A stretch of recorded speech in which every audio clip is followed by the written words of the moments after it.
Hi, everyone.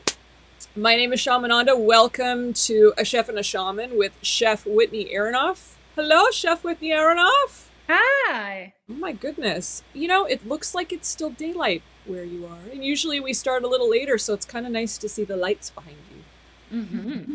Yeah. So we're right around that full moon time. And, I don't know about you guys, but we've been noticing a lot of lunacy going on in our lives with the full moon, and it's pretty common. That's lunacy comes from luna, which is French for the moon, and uh, the moon has a tendency to make people go a little crazy. So I wanted to ask you, Whitney, what have you been Yeah. noticing in your life that has been creating a little lunacy around the full moon right now?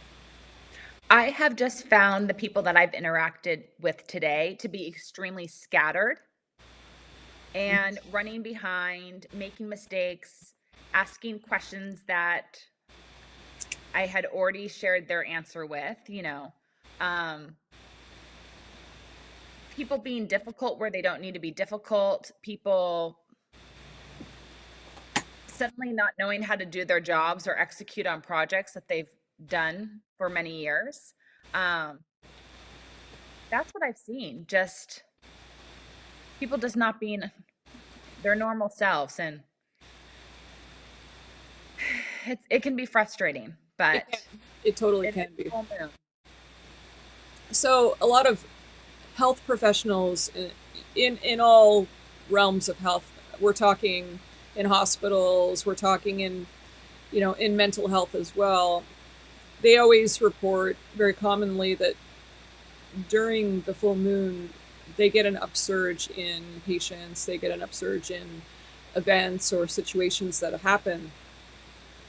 This moon seems to be a little bit more juicy than the others for some reason right now. I've definitely been noticing it in my life, and even my own scattered brain, because just I haven't been able to focus as well. Been a lot of energy going on, so that's been interesting. Uh, and the tides, actually, the way they affect your body, because your body is about 70% water, give or take, and the moon affects the tides. The moon affects water, so it's going to affect you. And also, for those of you that don't know, sometimes if you have parasites in your body, the full moon and the new moon are the times where it likes to move from one area to another in your body. So if you're feeling lethargic, tired, sick, that can be part of the reason why is parasitical.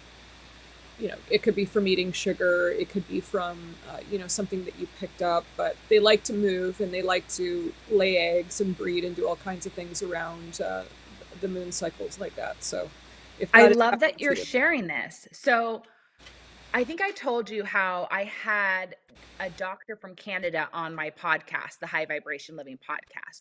Her name is Dr. Amanda Vollmer. And she has a few different websites like Yummy Doctor and DMSO. And she trained as a traditional doctor and a chemist. And then she went on to train holistically, train with different cultures around the world, just learning natural remedies.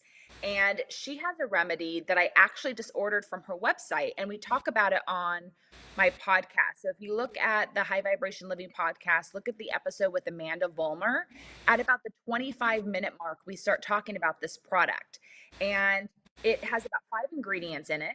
And then you mix it with vodka, and it's a scrub that you put on your body. And you have to, if you've never done it before, you have to do it every day for at least a week, and then you just start doing it once a week, and then ultimately you'll just do it once a month. But what it does is it deeply cleans your skin, because as we know, our skin is our biggest organ, and it needs to be properly, the pores need to be opened up and the skin needs to be cleaned so your body can breathe.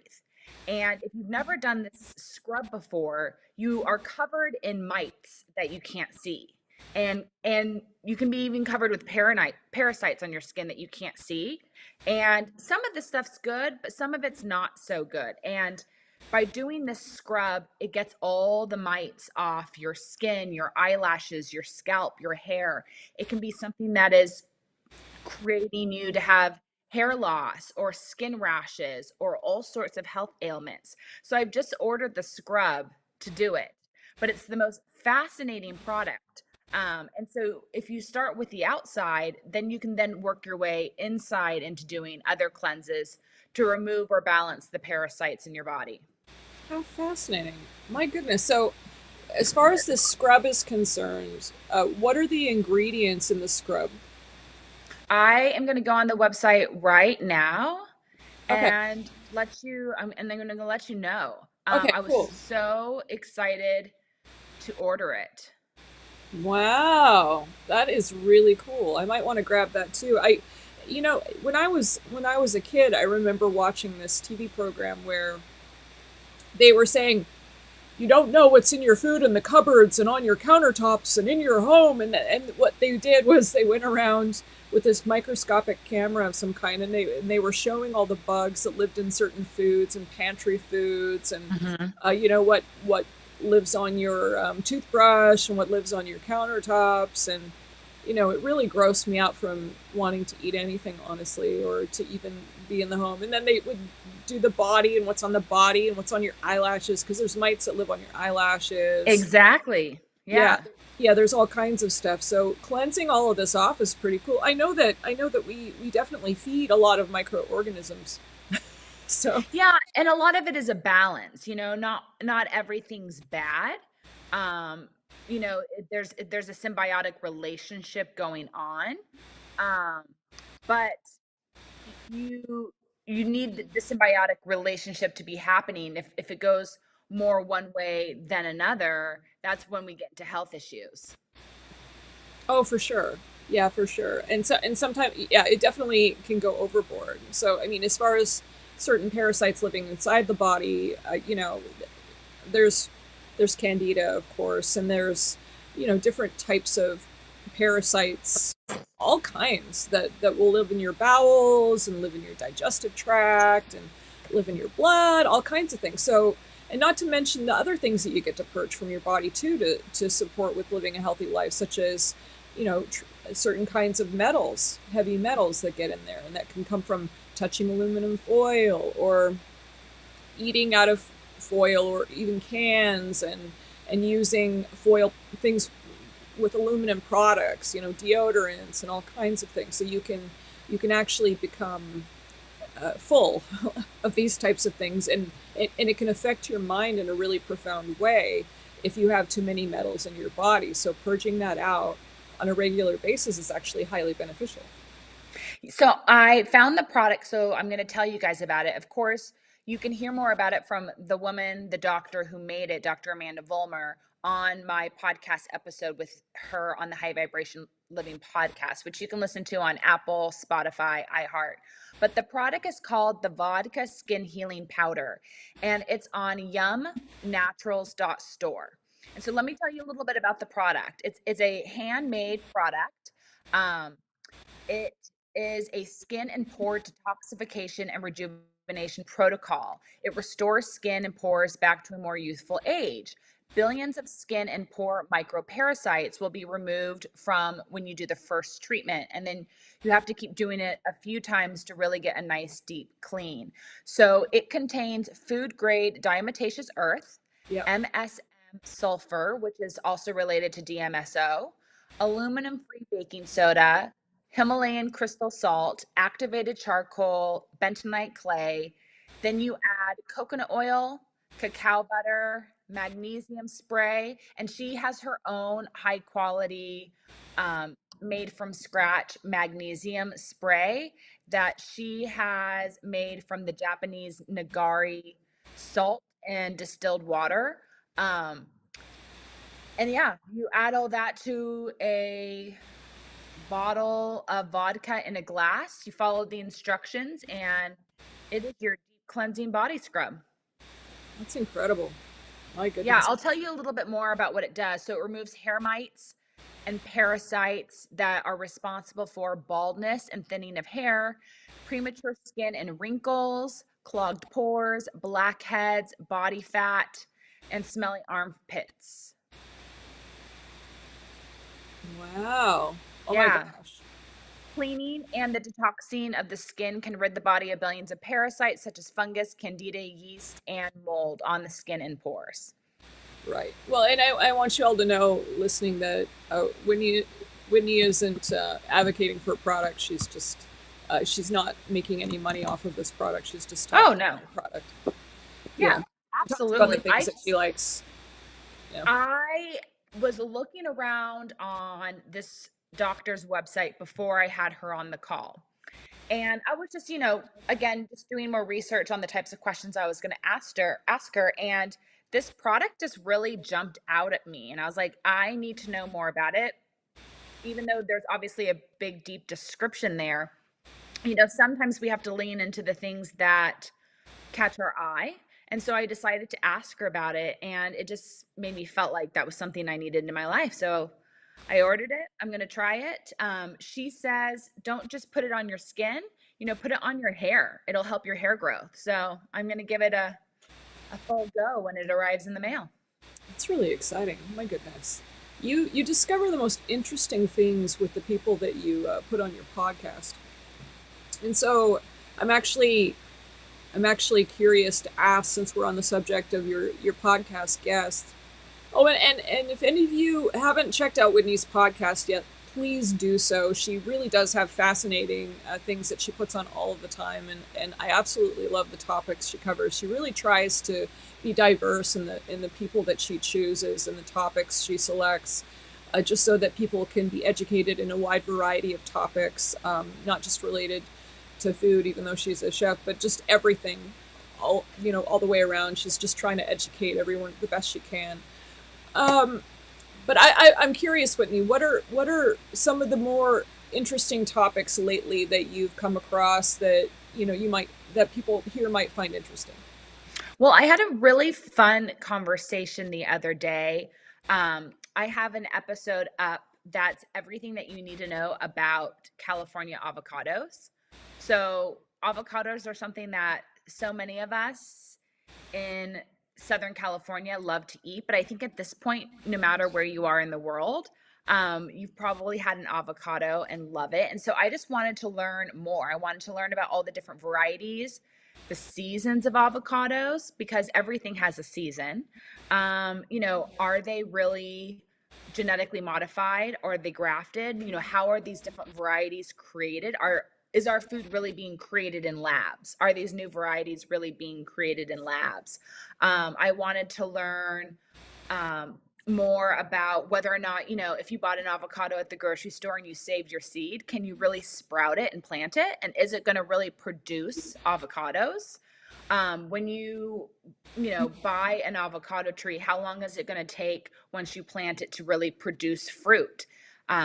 Can you take a half an acre or an acre of avocados and make money off of all those trees?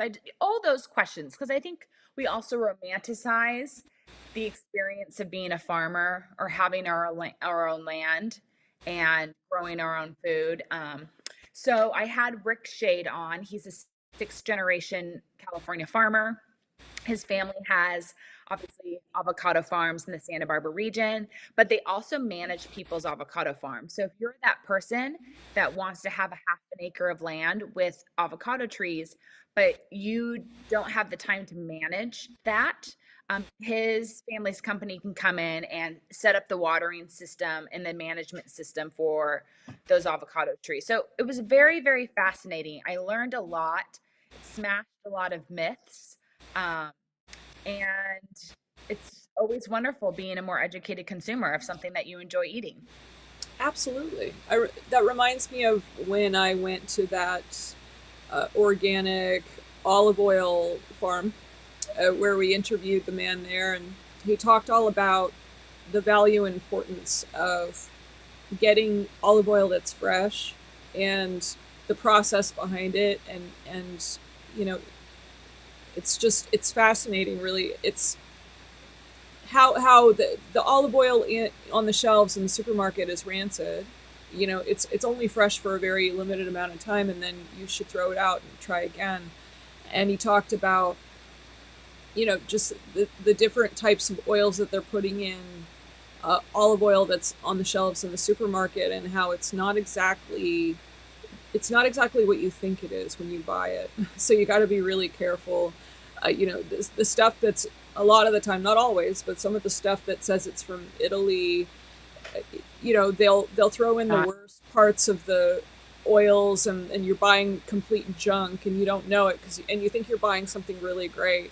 So what I really loved about him, he was really sweet and honest about the process, and he just said, listen, if you want the health benefits of olive oil, then the best thing you can do is just find a local farmer, that's doing it organically. ha- Hopefully have an opportunity to visit their farm to see how they're doing it, because a lot of the time they'll open the doors to the public so that they can see how it's being done. And then you know get oil from them. It's fresh, it's local, and it can be really fantastic. I really like his product very much. And at one point I will I'll put that on the internet for people to see, the interview process behind all that. I took a tour of his whole farm and recorded it all. I have a lot of footage that I get to go through and edit, and it takes time to get it all out. So be patient with me, everyone. I'm doing my best. So, what about you, Whitney? What about your experience with these types of farms? Because I know that you've explored all kinds of um, fresh everything. I'm just curious as to, and I know your brother has too. He's gone to all kinds of different places and sourced some really cool things. And there's some pretty neat stories there too. I know that there's one with monkeys, and is it coconuts? well, I've had the same teaching when it comes to olive oil as you have with different farms that I've gone to in Spain and in Italy. You obviously, when we can, we need to purchase directly from the farms. Something to make note of, you do want to make sure that the olives are being handpicked. There's a machine that some farms have where the machine goes around and shakes the tree and all the olives fall to the ground. And then someone comes around and picks up all the olives. And when they fall and hit the ground, they bruise. And now the olive oil is going to be not as soft and flavorful. It's going to be more bitter, but it's more efficient for them to use the machine to get the olives down that way. And you'll notice actually when you go to Whole Foods, there are jars of olive oil that you'll see on the shelf, and they'll advertise that their olives were mechanically picked. I don't know why they're advertising it, but they'll put it on the bottom. And mechanically picked does not mean some sweet, cute little machine is going around plucking each olive. The machine goes and shakes the tree until everything falls down, and it's not a good practice for the tree, um, and it's not a good practice for the olives and for creating good olive oil. So if anything, and like with all food, is you always have to read the labels. Mm-hmm. Yeah, absolutely. Reading labels nowadays can be really daunting for a lot of people. It's amazing how much dextrose people put in everything. I mean, it's you think you're getting a whole cooked chicken, as an example, from whatever supermarket, and then you'll look in the ingredients and they pumped it full of dextrose. Yeah, Why? you can't buy roast chickens at grocery stores. They're full. First of all, they use such poor quality spices. If you look at the spices that they're putting on the chicken, a lot of them have chemicals, anti-caking agents, sugar, MSG, citric acid, all that stuff. They're using poor quality chickens that have also been pumped with saline, water, and other chemicals, so it looks bigger and plumper and juicier. Sadly, they're just not doing it right. Um, there are some butcher shops that occasionally you can find a butcher shop that's ordering good quality chickens, putting them on the rotisserie, and you can take that home. And they're doing it a little bit a better way. But your basic grocery store whole roast chicken is really poor quality, and you don't want anything that's been sitting in a plastic container that's hot under heat lamps for any period of time, because all that's happening is that plastic's leaching into your food. Hmm. Yeah. So, with that being said, if we're going to find healthy food, that and people get to go to the supermarket for the most part. Not everyone is going to be able to have a farm that's close by where they can actually get some really great things locally and fresh in that way. What do they do? I mean, where do they go? Where is there anywhere they can order online? Is there any? What could what could the average Yeah. person do to get something that's healthy for them? Well, it's so interesting because I need to do an order online myself for my meats. So there's a lot of different companies you can order from. So when it comes to whole roast chickens, I like the company Pasture Bird, and they do a really great job at being transparent about how they raise their chickens. They do a great job of rotating their chickens on their land, so they're eating on different parts of the property, and they're truly eating like what's on the ground. They're truly finding the worms, the nuts, the seeds, the grains, the grasses. Pasture Bird is really great. I would say second, you can look at Jadori. And then I really like North Star Bison. North Star Bison offers much more than just bison. That's just the name of the company. They do a great job providing all different meats that majority of the time are not just grass fed, grass finished, but are field harvested. So that means you're going to get an animal that hasn't gone through as much shock and trauma during the processing part, which will mean that you'll get a more health supportive meat because all that cortisol hasn't gone into your meat. And God knows we all don't need more cortisol in our bodies. We make enough of it on our own. So those are the brands that I like, but you can start researching and see what else is out there. There's some amazing ways that you can get high quality meat at farmers markets. Some of these farms are just not big enough to be able to sell online because they sell out at farmers markets. And one of those would be um, a farm that I interviewed on my podcast, a bison farm that's in West Virginia. And they do incredible quality bison, completely field harvested, 100% grass fed, grass finished. Um, but they completely sell out at farmers markets in Washington, D.C., West Virginia, Virginia. So there's no need for them to sell online. So, I mean, I would say the consumer actually has options: farmers market first, local butcher shop, and then online. Good stuff. I think that's really helpful because I think a lot of people get a little lost and don't know how to be resourceful when it comes to finding things that are going to work for them, the healthiest foods that they can find. I think there's always a solution. I don't think, you know, I think we all go through the phase as we're learning about our food system where it feels doom and gloom, but it's not. There are hundreds of thousands of people that want exactly what you and I want, and they've already started to take action to make that happen. And so I think there's solutions everywhere. The product that you want is out there, and if it's not, then you get to create it. Yeah, you're right, and there are a lot of people creating products that feel the way we feel about foods, and getting quality, healthy, non-toxic foods that are going to make a difference in your body and your consciousness. There's people out there making this stuff that really feel that way, and Whitney is actually one of them. Whitney's actually Oh, made some really incredible products.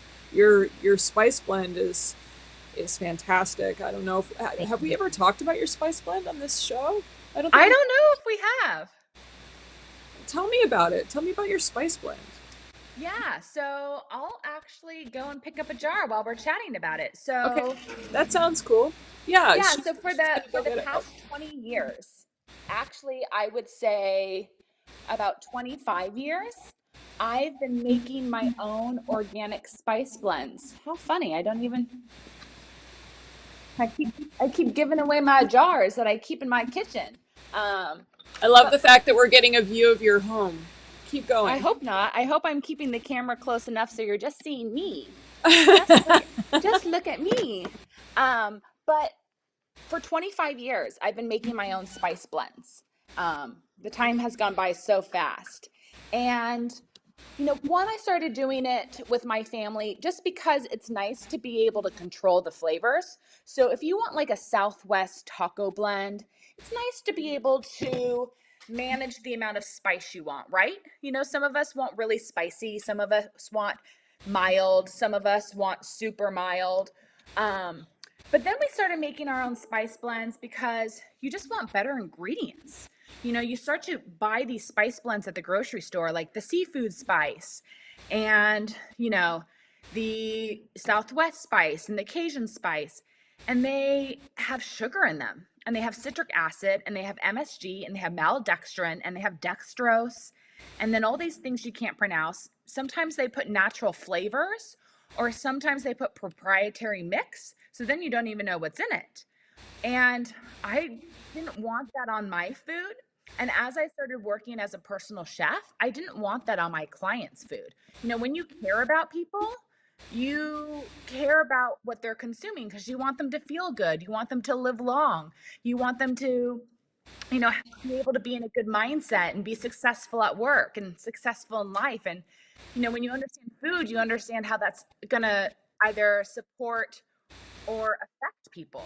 So I just started doing my own spice blends for my clients and myself. And I wanted other people to experience the joy and happiness and delicious meals that my clients were experiencing. So now I package and sell my own spice blends. One is called 11 Magic Herbs and Spices, and another is called Adobo.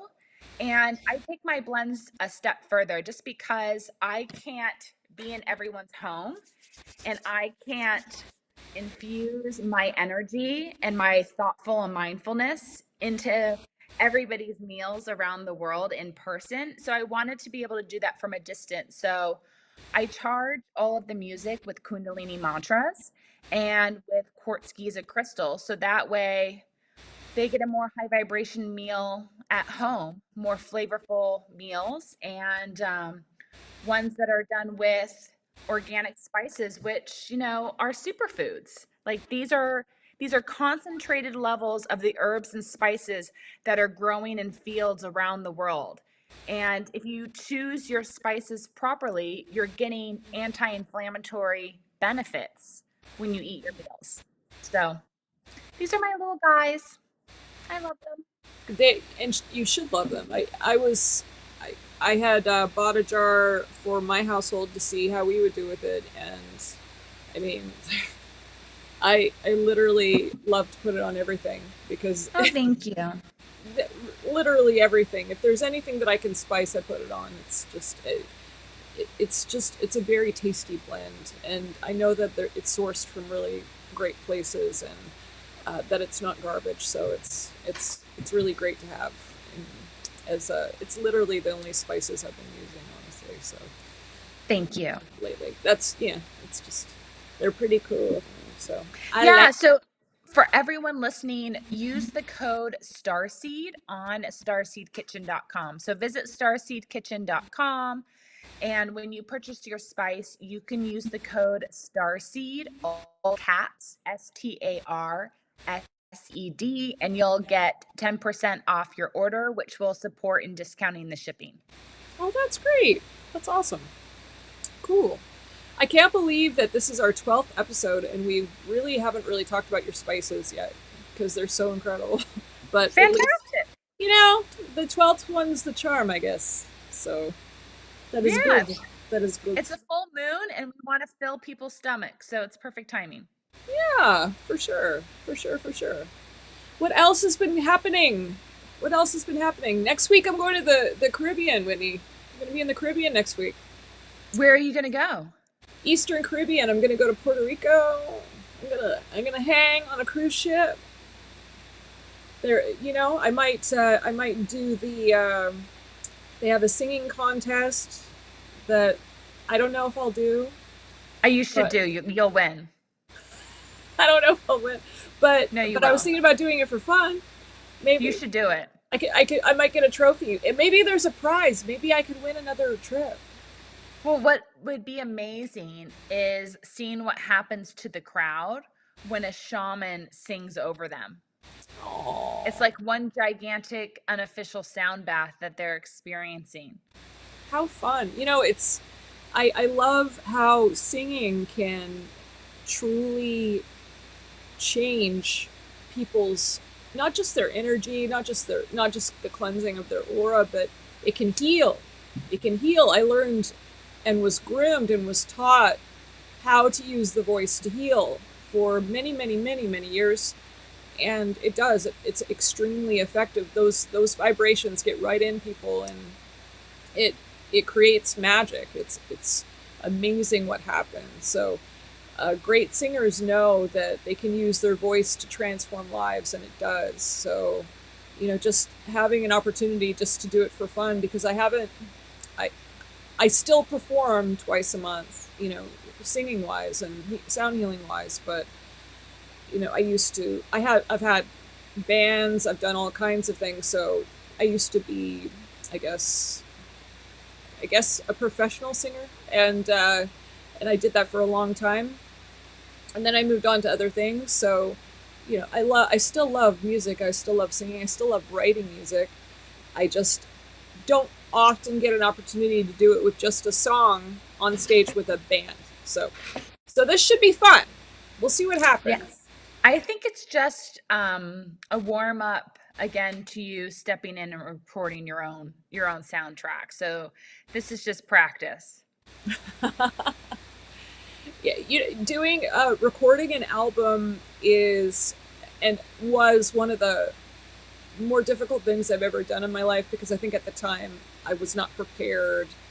Um, and I was feeling funny energy from everybody that I was working with. And, there was, different things that were said that reduced my confidence to almost zero on a regular basis, said over and over and over again from, you know, I can't say who, because that would just, I don't want to have to answer to anyone really later. But uh, so I think because of all those things, and I was already feeling like it was a lot, and I was really trying to step up. It was a very challenging time in my life, and but it was also incredible because of how much I learned and grew from the situation. So I basically had a nervous breakdown, and we had a little bit of a hiatus, and then we came back and finished. And by then I was ready to do it again, and it was okay. But yeah, it was an incredible experience, and the album itself I thought turned out really, really well.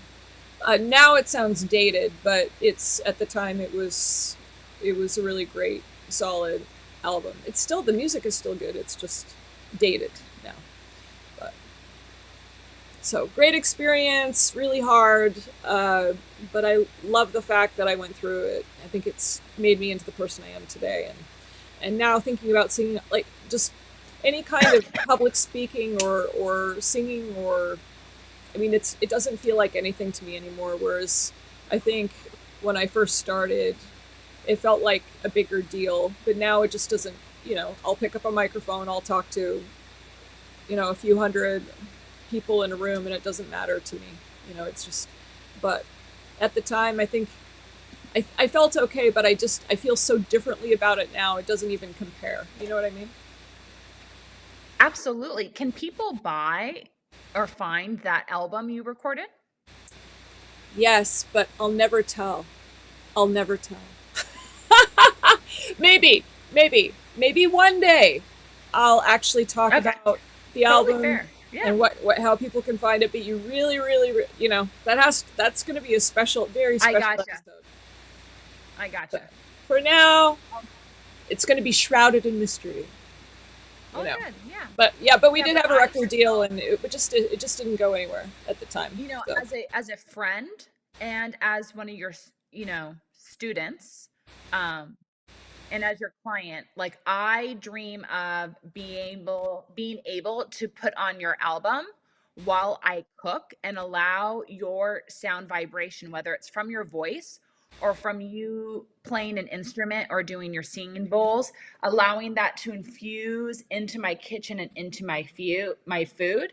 That's what I want. So I look Yeah, forward to the day that you record something new. absolutely. And I feel like that gets to happen. You were not definitely not the first person that has said that. But I think a lot of people that go to the sound healings have actually said that, and they say it a lot. They're like, where's the recordings? Where when are you coming out with something that we can listen to at home? And eventually, I will. I've been thinking about it. It's just I got a lot on my plate, guys. I got 2 YouTube channels. I have I run a business. I'm starting. I'm starting a kind of a training class for female practitioners that's going to be online, and it's going to be really incredible. Just the way we're doing it is just it blows my mind. I wish that there was something like that available when I started training. I would have absolutely been all over that.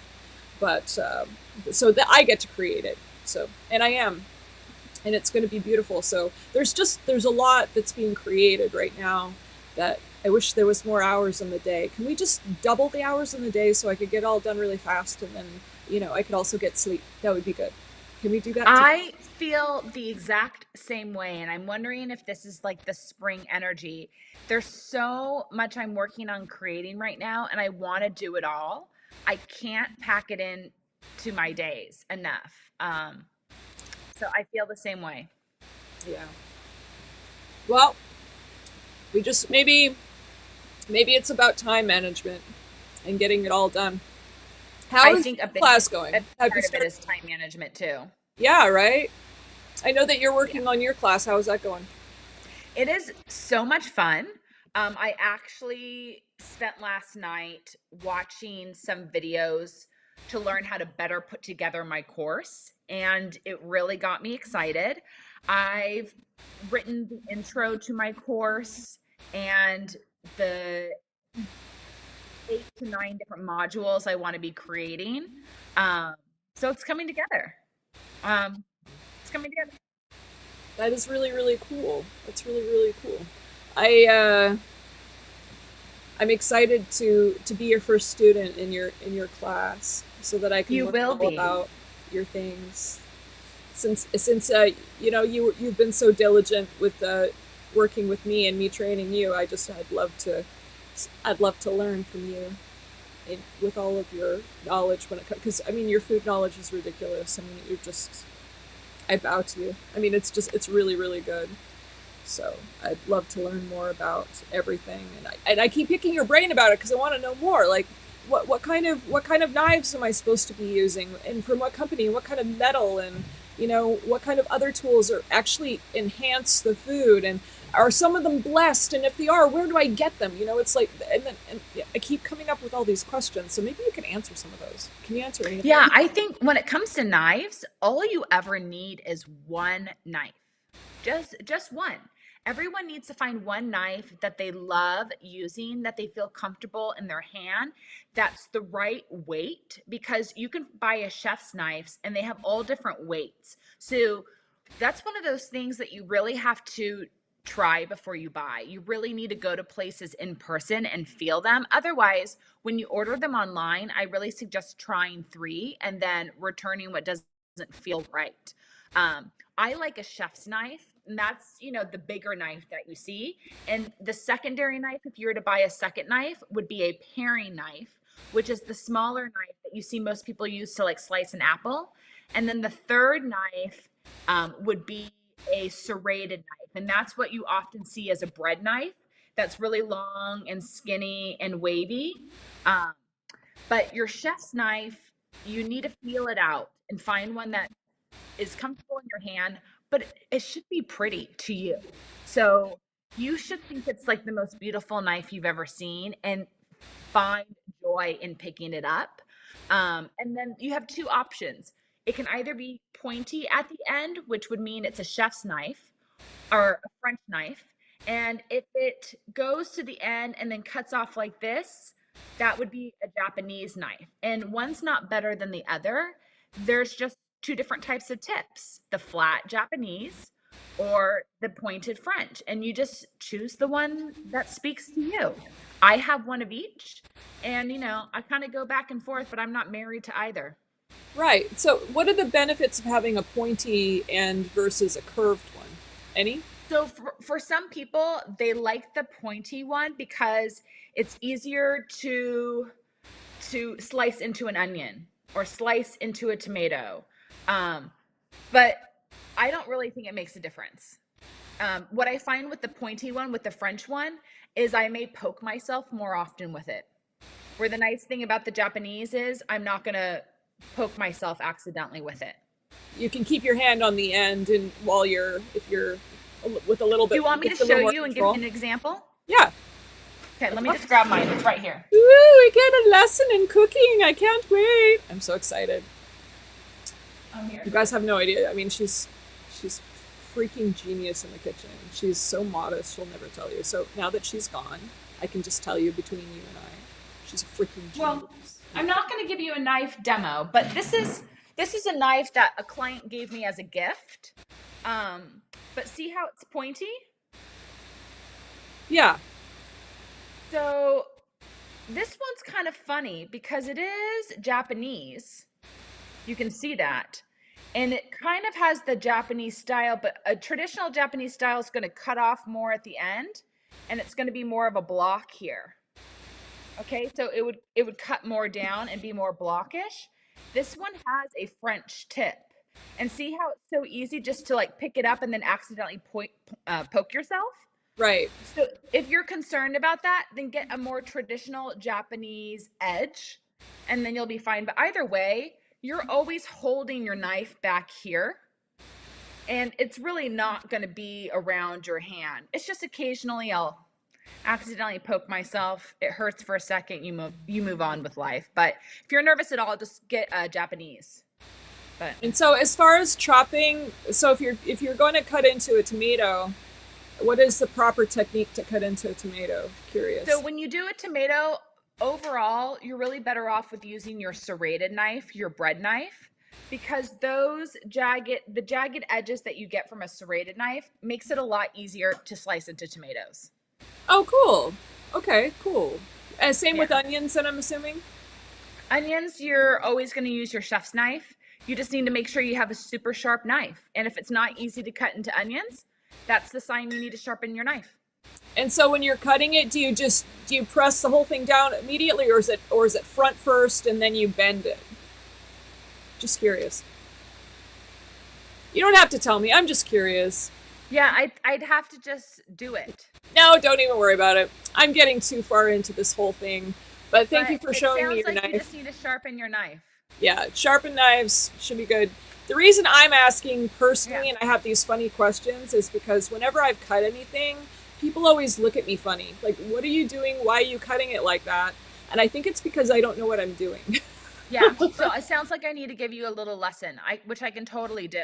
Yeah, so I'm here I'm like asking all these questions, and it's not fair because at this stage you just have to show me, with fruits and vegetables and all kinds of things, and we're not set up for that. But No, I'm but glad you you know put what? up with my questions. That's really great. That's what we'll do at our retreat. We'll just do like a quick little fast lesson for everybody. Oh, sure, that sounds good. That sounds good. Yeah, I just don't have any. I have no game when it comes to. I have no game. No idea I'll what show I'm. you, but if and this goes to everybody listening, if you're ever having challenges or frustrations in the kitchen when you're slicing anything, when you're slicing a vegetable, when you're trying to cut through meat, when you're slicing an onion, and it's feeling hard to do, it usually just means you need to sharpen your knives or you have to get a new knife. Okay, well, and that's fine because I feel like sometimes when I'm cutting certain things that I'm doing it in a way that doesn't feel safe, and so Yes. yeah, so and I know that part of it is probably a knife that isn't sharp enough, but which is why I'm like, do you put it point down first and then like bring your wrist down? Is that safer? But I guess it would No, depend you're on what it you're is. really you're slicing in this section Got it. of the knife.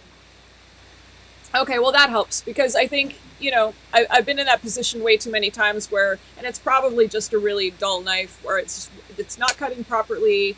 I feel like if I do this wrong, I'm going to cut a finger off. Even though I feel like I'm being careful with my hands, but just bad technique on my end, I think so. Well, it's a funny thing when we look at the knife is just an extension of our hand. So this has no power until our hand touches it and we control the power in it. It's just like any dangerous object. It has no power until we put our own energy behind it. It's Absolutely, powerless. right. Yeah. And so just like our hand, if you look at our hand, we tend to do most of the work with our palm. This contains most of the power. Anything we do, it's really working with our palms, lifting things, holding things. It's the same with the knife. This is essentially like the palm of our knife. These are Ah, like our little fingers. got it, got it. Well, that actually helps me. That actually helps me. Thank you so much.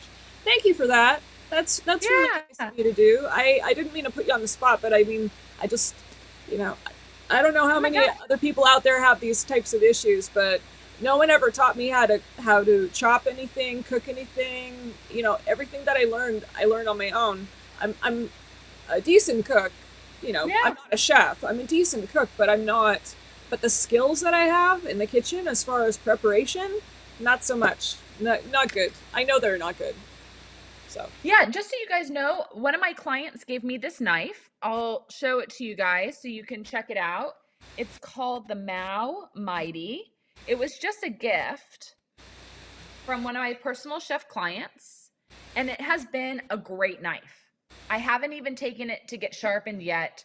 I've used it consistently for about 6 to 7 months. It's been fantastic. I really like it. I've been very happy. aw, what a beautiful gift! What an I expensive gift. know. It's very sweet of them. I know those are really good knives. I don't know much about all of the stuff, but I know that those are really good Yeah. knives. So that's really cool. You have some really interesting clients too. You know, it's such a blessing. You and I both do this. We work with some really fantastic people out in the Orange County area a lot of the time.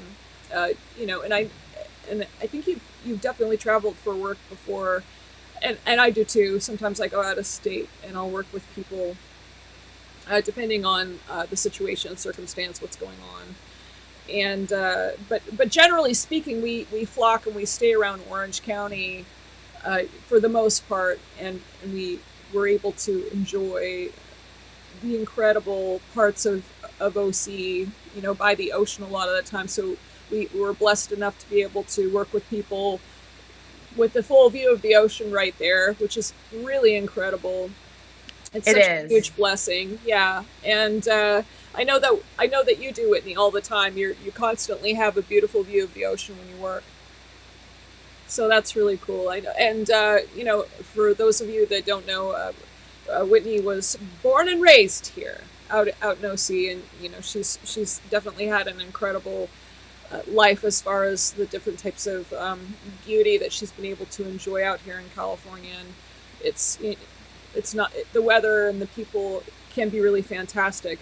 There's also, you know, anywhere you go, there's people that are maybe questionable, but we've lived pretty blessed lives, I guess, in that way. So yeah, yeah, yeah, I agree. Yeah. cool stuff. But so I've had an interesting week with clients. I'm so blessed to have the clients that I do. I have one challenging client that I work with in Emerald Bay. And for those of you that pay attention to my uh, blog on my other channel, you'll know that I regularly work with a fellow out in Emerald Bay. Yeah. And Emerald Bay, for those of you that don't know, it's a really great area out here. It's a private community. It's pretty much oceanfront as far as the homes, um, and it's just this particular client is very challenging for me, and it's been a very difficult ride because he's one of the few people that I work with and have worked with that I'm working with them because his parents want me to do my best to bring him into a state of consciousness that actually makes sense, because he's suicidal and he doesn't want to live anymore, and he's given up on life. So he doesn't really have an interest in growth at all. So there's an arrested development thing going on, due to a lot of circumstances, conditions from when he was younger, and it's been a real challenge. So while I enjoy the incredible ocean, while I'm working with him, I'm also feeling very frustrated over the fact that this individual who has everything you could possibly ask for in life, at least as far as items and finances and everything. I mean, this guy is living a dream. He was born with great looks. He was born with, all the money in the world, and yet he can't even, he won't even make his bed or brush his teeth or have a shower or change his clothes or anything. Like, Have he's you completely have you given. looked up his numerology? Have you looked up his life path number? I don't have his birthday, but you know what? I will. I'll find out his birthday and we'll look it up together the next time we speak. Yeah, So, get his birthday, his birth time, his birth location. So that way you can pull up his natal chart, and then that way you can also figure out his numerological life path number, and you can also see what year he was born in the Chinese zodiac, and that might be able to shed light on his behavioral patterns. okay. Yeah, so this year he's 45 years old. So he's 45. So I guess, I'm not sure what, I don't know if you can, 45 would be, I would have to do quick So math. I'm 41 and I'm born in 1981. So so then 81, so that would be another 3 years, 4 years, 81, 80, 77? Yeah, that's what I was thinking too, but I would still want to double check just to see where his birthday falls, since the zodiac year changes in February. Um, yeah, so I would just double check that. Yeah, totally. And for those of you out there that are watching and are curious about your own personal information and astrologically, the different symptoms that you have in your body, the different physical things that might be going on in your stomach, migraines, shoulder pain, neck pain, just different types of things. If you have questions and you'd like to figure out why it's there, what's happening to you, what it means for you, the different types of things that you can do to get rid of it or to heal it on all the bodies, the mental, emotional, physical, and spiritual, please leave us comments. Let us Yes. support you. We want to know. We want to have that project to look at while we're talking, so that we can start sorting these things out for you and Yeah. support you with your issues. And you might find that at the end of the day, you're actually feeling a lot better. So we really want that. So please let us help you. That's why we're here. We really want that. So please, please, please leave comments. So, So just so you know, 1977 is a snake year. And the snake is the most mysterious and the wisest of the Chinese zodiac personalities. They don't allow others to know that much about them, and they usually keep things to themselves. oh God, that's him. He definitely does not ever want to share his feelings. That was what I was sensing. Yeah, no, he doesn't want, he won't talk about anything. He won't talk about anything. Yeah. Just so you know, in the Chinese zodiac, everyone has an enemy sign, and then everyone has a sign or two that they're really connected to. So there's either one or two signs in the Chinese zodiac that are great for you to be friends with, great for you to do business with, people that you create basically like a trine with, of you can create great things with them, you can go far with them. And snakes work really well with roosters, which is what I am, and with oxes. Oh, isn't that interesting? I do believe I am an ox. Yeah.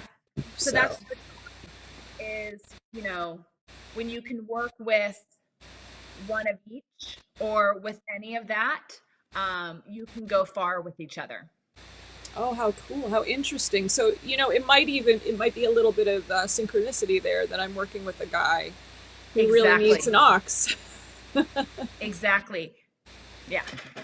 And Wow. it's really great that you are an ox. It's actually perfect for a shaman because an ox knows how to push.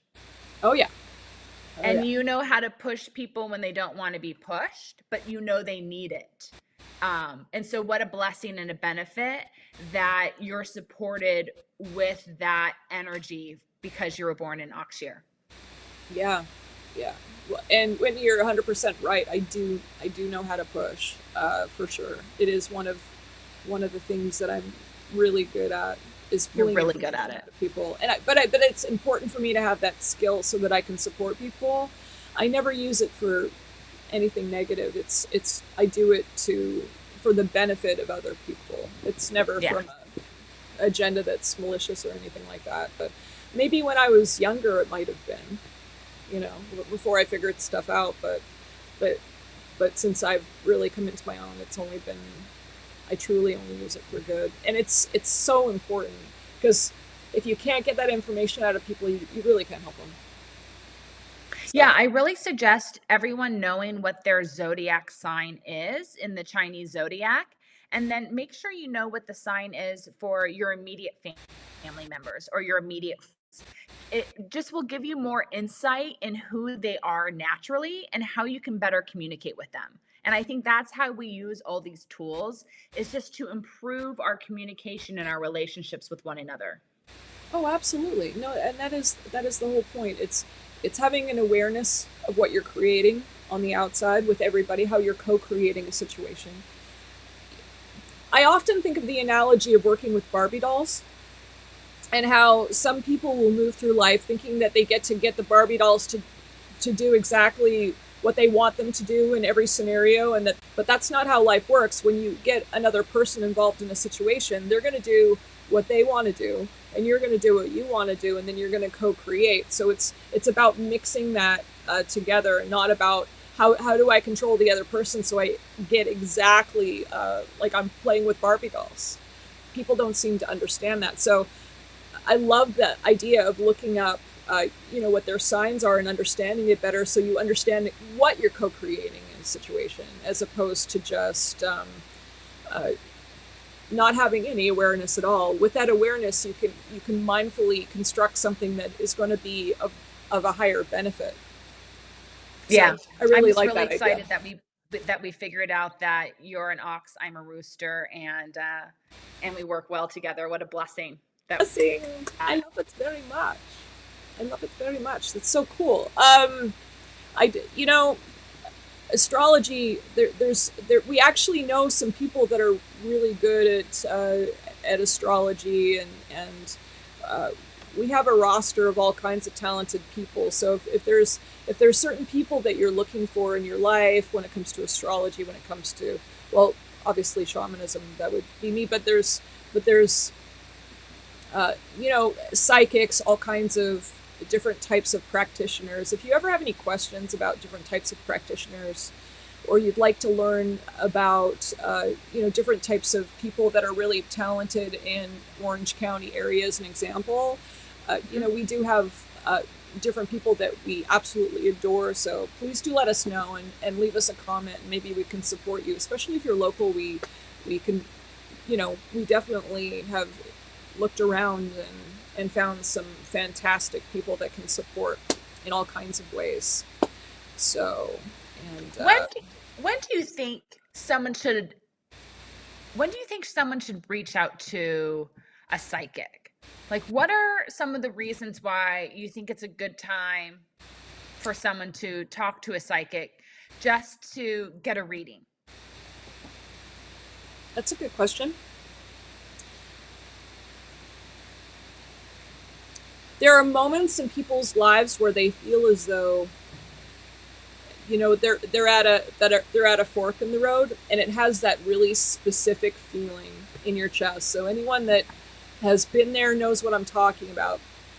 It just feels different from all of the other moments in your life where you're about to take a path that you know if you go down that path, that's it. You can't look back. Mm. It's one of those moments where you get to choose one or the other, and you just need to know, or you get to know what's going to be best. Intuitively, I would always recommend, figure this out.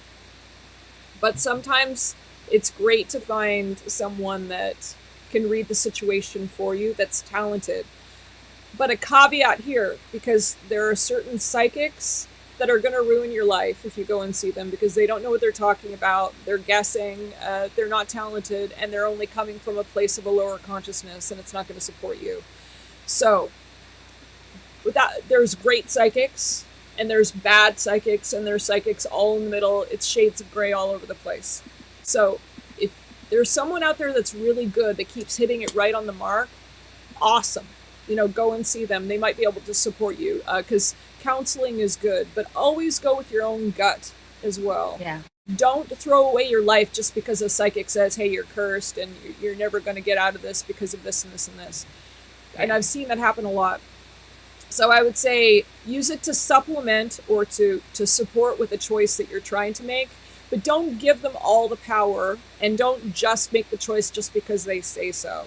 Make sure that you kind of have an idea of what you want to do before you see them, and then ask, and see if that information supports. And if it doesn't, throw it away. Throw it away. There are people that I know that will see 3 or 4 different psychics a week, and we live in Orange County, so there's lots of people out here with lots of moolah, and they have no issue with spending it on whatever they want. And one of the things that they spend it on is psychics. They do. I just don't think that's a good idea. If you can't figure out your own life without the use of a psychic every 2 minutes, then it's an addiction, and it has more to do with anxiety for you, and maybe even an anxiety disorder if it's that deficient where you must have the answer right now. That's a real problem. So if you're that person, it comes down to also they're also making up for being in a place where they don't trust their own decisions, right? And then they don't have to take responsibility for the consequences if it doesn't go the way they wanted it to. Exactly. Sorry to interrupt you there. No. I'm glad you did, because I was on a runaway train. But you're 100% right, because people don't want to be accountable a lot of the time for what they're deciding, so they'll just put the onus on somebody else. And but some people don't have the confidence to decide on their own. They feel like they can't make their own decisions because they're not capable, and that might have been how they were raised. Who knows? But there's a lot of different reasons why people would over consult with psychics. But a lot of it has to do with insecurity, if it's over the top, and what you had said, and just it's just, please examine why you're doing it as much as you are, if you are, because there's something going on in there that gets to be reparented and healed, if that's the case. With that being said, every once in a while, checking in with a really great psychic is a beautiful idea, because a lot of them have beautiful souls, and all they want to do is support, and they're gifted. If you find the right one, and you're getting the right information, because psychics, they all have their bad days too, or they're off clients where they don't quite get the reading right. So just because they said something doesn't mean that it's completely golden and it's 100% correct. So be discerning. Yeah. If I could tell you how many times a psychic told me that I was going to meet my husband, I would have been married 7 times already. Oh, yeah. And I'm still single. Yeah. You know what I mean? Yeah, for sure. And I feel like a lot of the time they're reading belief systems too, because I've noticed that as with the different machinations that I go through belief system wise, they would pick up on my belief system at that time and what I really wanted to have happen, and they would talk about it. And I think it's because oracally it's there, they can see it in your consciousness. It's what you're putting out. It's what you're vying for, but it's not necessarily something that's going to happen, but it's just something that you really feel, and you're like, getting in there. But I have never had a single psychic that got me right. Not one. So it's so interesting when I think of anytime a psychic has talked to me about the man that I'm going to marry, they all describe the same person.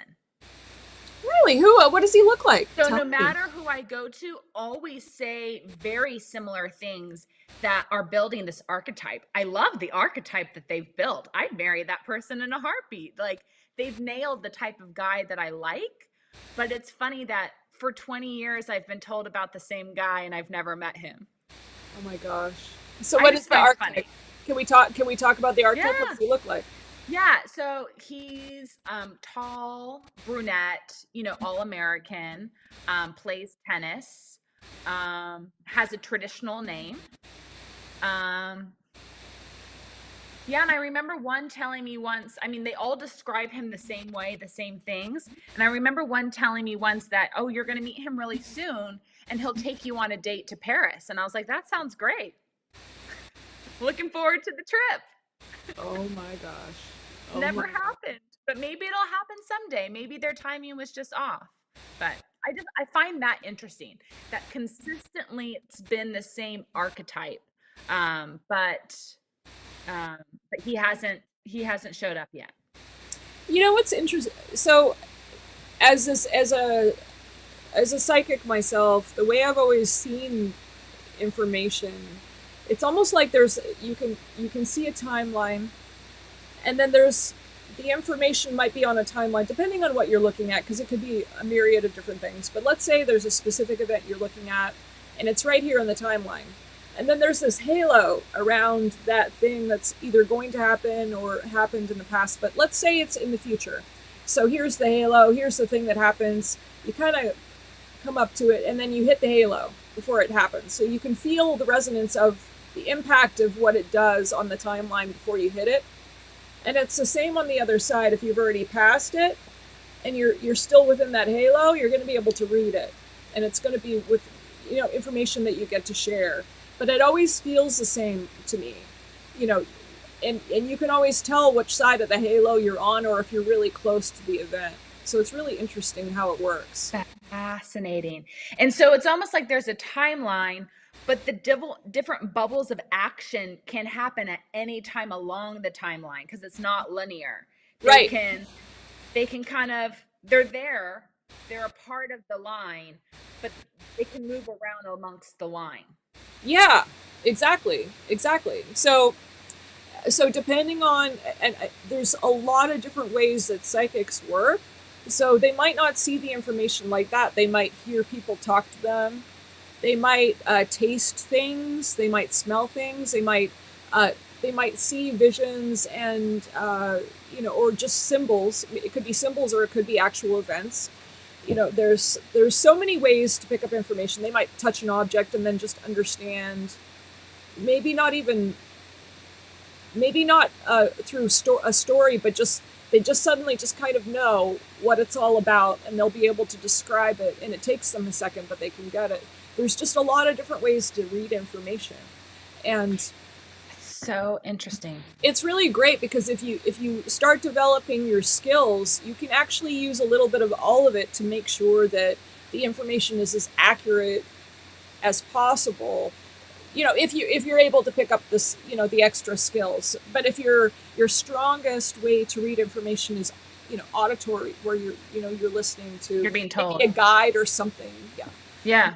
But but to practice, to hone in on the other skills, because psychic skills can be practiced and learned and Hmm. developed. Hmm. Especially if you already have it, it's a really good idea to develop the rest of the tools. But it gets to be cultivated. I think you took classes at one point, Yeah. didn't you? Yeah, I took mediumship classes, and I think, these are tools everybody can use. So I practice essentially my mediumship skills every week. So after my personal chef clients choose their menu for the week, I write out my grocery shopping list. And as I'm writing out my grocery shopping list for the menu that I'm going to be preparing them, I write everything out that I need. And then I think about their refrigerator and their pantry and what I try to visualize what's already there. So I'm not rebuying the ingredients. And I also don't like having to bother them and send them a pantry checklist. So sometimes I just scan their refrigerator and their pantry in my head and trust that what I'm seeing is correct and will purchase accordingly, and like won't purchase certain things because I can see into their pantry and I know they have that in stock, or I can see in their fridge and I know the celery is still there from last week and I trust that and I don't buy the celery. Oh, that's fascinating. So, how many times are you usually pretty accurate when it comes to this kind of thing?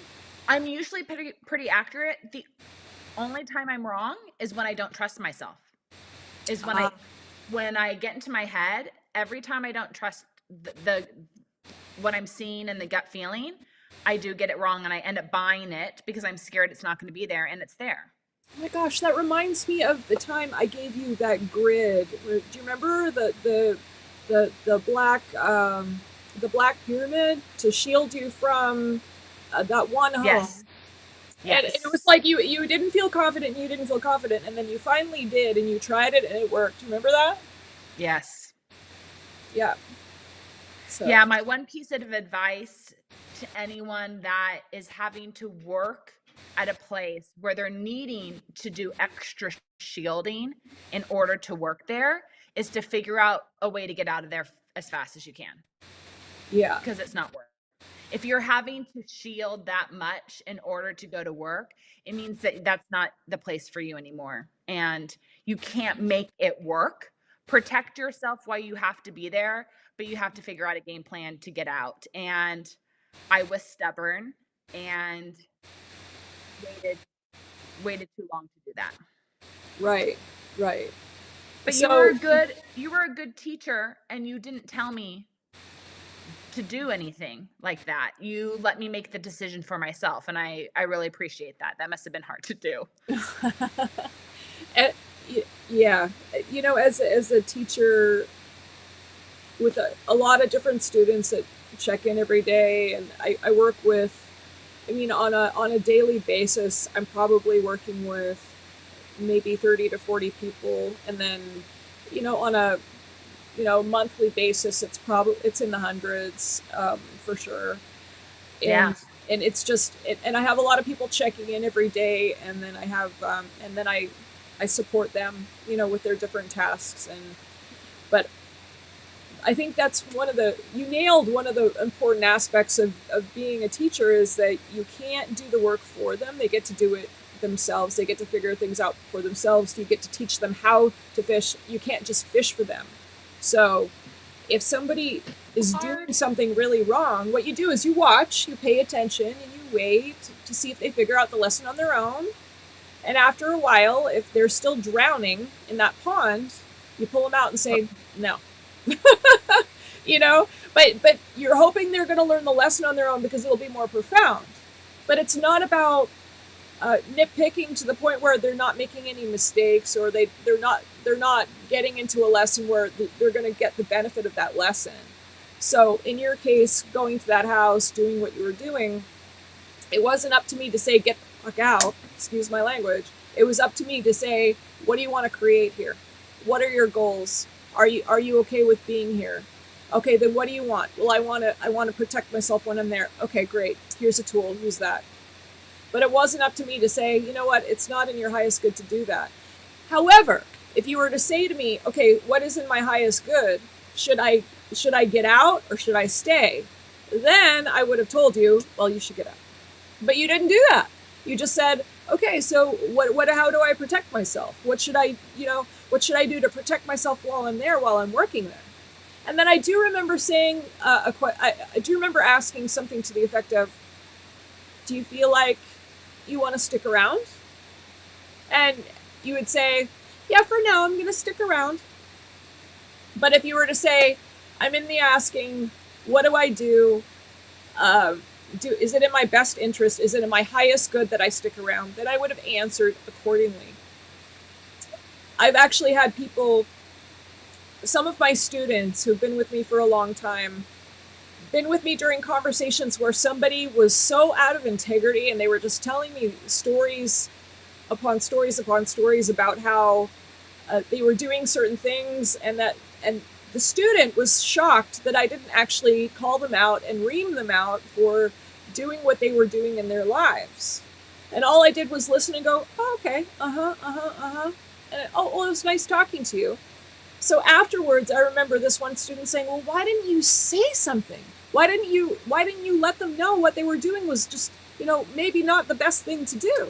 I said, they didn't ask me. They Yeah, didn't. it's all about the way we ask the question. Yeah, it's not. I'm not. It is not up to me to do that unless they're in the asking. If I'm in a relationship with a person where it's understood that I get to support them with their choices, and that I have that permission, no problem. I'll do it all day long, and they don't have to use that prefix of what should I do. That's fine. We already have that. We've established that relationship. But if I haven't established that relationship and that boundary isn't in place, it's not my place to say anything at all. So, because I don't have this ego that must control everyone's lives. I don't care about that. I don't want to do that. But if do you know what I mean? Like, it's just you I do. gotta, yeah. It's just the human thing to do. Well, it's like the age old when you don't know the question to ask to get the advice that you need because you just don't know. It's a tough place to be, but ultimately the questions will come to you in time. Just like I ultimately realized I needed to leave that client because I realized we weren't vibrating at the same frequency anymore. And where they were was not going to support me and where I want to go in life. And that by staying with them, they were holding me back from all the other things that I wanted to create and I wanted to attract to me, and that I had to walk away. Yeah, yeah, very much so. That situation, you needed to go for sure, and I'm glad you did. I'm Thank glad you. you did. So it didn't serve you, and I don't know if you've noticed, but your life is actually, you have a stronger life force now that you're not there. Yeah, I feel that too. And you know what's really interesting is I actually have more energy. So after I would leave that client every week, I'd go and do physical therapy. And the type of physical therapy that I do with Dr. Tim Ramirez and Dr. Alex Waters, who I've had both of them on my podcast, on the High Vibration Living podcast. When you go to their physical therapy is they first work out the physical body, then they work out the spiritual, mental, etheric body. So you go and you have to work out for an hour. And they're working on balancing the right and left bodies and the front and back bodies. You have to physically balance them. Then after that, they'll put you on different machines to balance the energetic fields of your body and to move the fluids in your body. It's really interesting techniques. And it used to be that when I'd go to that client to physical therapy, the moment I'd get on those different beds or in that different equipment, I would pass out and I would sleep for an hour. Wow. Now I don't ever fall asleep and I leave with more energy. Oh, good. Oh, that's really good. Yeah, that's a good sign. But yeah, I could see that in the midst of healing, at first it would exhaust you. So It's just very interesting watching. I just shared this. So if anybody leaves a space or situation that they know is not serving them, watch how your body starts responding over a few weeks when you're no longer putting yourself in that space. Everything changes. oh, for sure it does. For sure. And that really does cover a gamut of a lot of different places. Places where people work that isn't healthy for them. Different Yeah. friendships that maybe, or relationships or romantic relationships that maybe aren't serving you. Family members that aren't the healthiest that maybe you shouldn't be around, even though they're family. I get it, but it doesn't mean that it's the healthiest situation for you. Or a spouse that maybe it's time to let that one go. So it does. You change, and Nothing is forever unless you want it to be. yep, That's one of my mantras. Yeah, don't force yourself into forever just because you made a vow. Just Yeah. don't do it. It's not right. Yeah, things change. Things change. Absolutely. Oh my gosh, the time has flown like little birdies all over the place, as it always does when I talk to you because you're so amazing. My Oh, goodness, I I love could you. talk to this woman forever and be very happy because she's incredible. So, and I'm grateful to have you in my life, Whitney. So, thank you again for showing up and giving us good conversation and teaching us all the miraculous ways that we can better our lives. I am very grateful. You too. You're one of the greatest teachers, so I'm really grateful to know you, to learn from you, and to call you a friend. So thanks for having me here today. Always, always. And so until next week, I'm going to be hopefully not wearing a bikini because no one wants to see that. But so, so in our live next week, but we'll see what happens. Okay. I'll probably be doing the live from my cabin. I don't know how this works, but it's going to be great. I'll let you guys know where I'm at, what we've been doing, and I'm committed to the live. So we'll see you next week with Whitney, Chef Absolutely. Whitney Aronoff, extraordinaire podcast creator and host and maker of incredible spices and foods. Thank you so much, Whitney. I love you. I'm grateful for you. And if you guys are watching this recording, great. If you watched us live, thank you. I ask that if you enjoyed this recording, please do share it with somebody that you care about so that, maybe they can get something out of it too. And, it's all about uh, making people's lives better. So sharing is caring, you guys. I love you. I will talk to you later. Until next week, be well. We are grateful for you. I can't talk anymore. Bye. Love you.